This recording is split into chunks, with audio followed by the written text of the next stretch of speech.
Don't Sweat the Small Stuff, and It's All Small Stuff by Richard Carlson. I'm still in Durham, North Carolina, and yeah, I'm pretty much done what I could do today, so I'm flying out tomorrow to be back home. So this is the last one that I do at Durham, North Carolina. We got 37. Choose being kind over being right. Well, which one would you like to be? You like to be right? We feel that. But it recommends choose being kind over being right. As I first introduced in strategy number 12, let's see what number 12 says. Number 12 is let others be right most of the time. Yeah, let others be right. You feel better, you feel good. So that's what he's talking about. So I introduced in strategy number 12, you are given many opportunities to choose between being kind and being right. Which one did you try more often? You have chances to point out to someone their mistakes, things they could or should have done differently, ways they can improve. You have chances to correct people privately as well as in front of others. What all these opportunities amount to are chances to make someone else feel bad and yourself feel bad in the process. I'm sure you know what I'm talking about. If you try to be right and suppressing others, you never feel good. You actually feel bad. Well, at the same time, the other person feel bad too, right? Without getting too psychoanalytical about it, the reason we are tempted to put others down, correct them or show them how we are right and they are wrong, is that our ego mistakenly believe that if we point out how someone else is wrong, we must be right, and therefore we will feel better. It's absolutely wrong analysis. We don't feel that way. We tempt to feel that way, but never happen. In actuality, however, if you pay attention to the way you feel after you put someone down, you will absolutely notice that you feel worse than before the put down.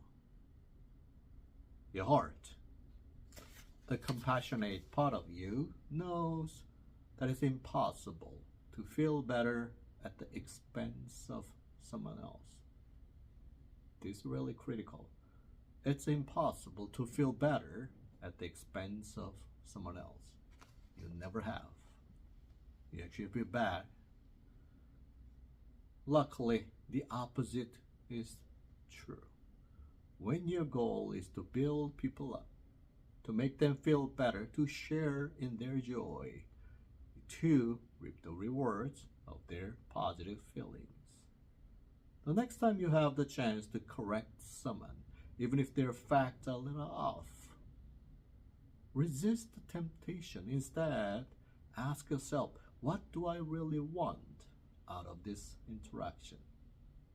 Chances are, what you want is peaceful interaction where all parties leave feeling good.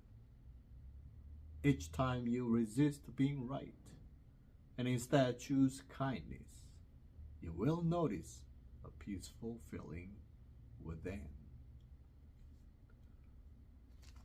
It's not that difficult. It's pretty simple.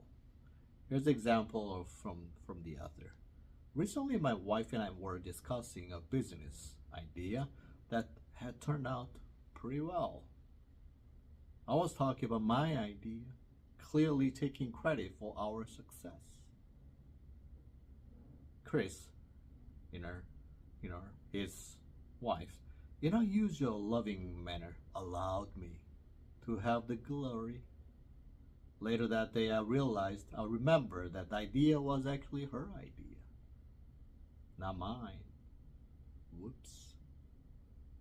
When I called her to apologize, it was obvious to me that she cared more for my joy than she did her own need to take credit. She said that she enjoys seeing me happy and that it doesn't matter whose idea it was. Do you see why she's so lovely? Do not confuse this strategy with being a wimp or not standing up for what you believe in. You have to. You better be. I'm not suggesting that it's not okay for you to be right. Well, if you know, if you believe, that's okay. You're right. Stand on it. Only that if you insist on being right, that's the difference. You're right. You try to insist on being right. There's often a price to pay, your inner peace. Insist on being right is pretty much struggling. You're fighting over your ego inside. You're right, you believe in, you don't really have to insist on being right because you're right.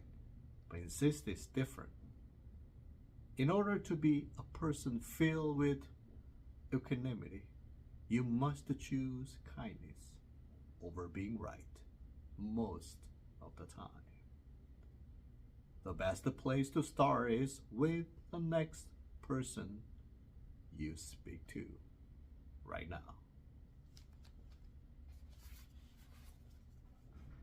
I learned from someone that, somebody told me that when you argue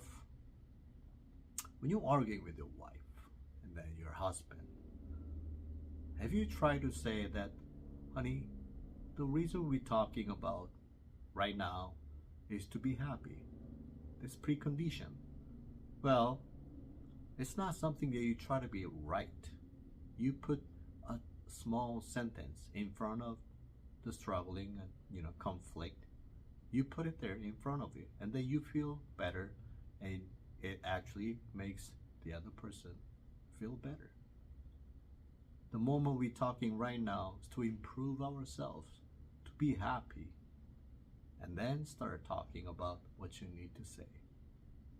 Be kind at the same time. That's even better. But still, insist on being right. That's horrible start. So, resist that feeling. Hopefully we can do it. Let's do it. Thank you.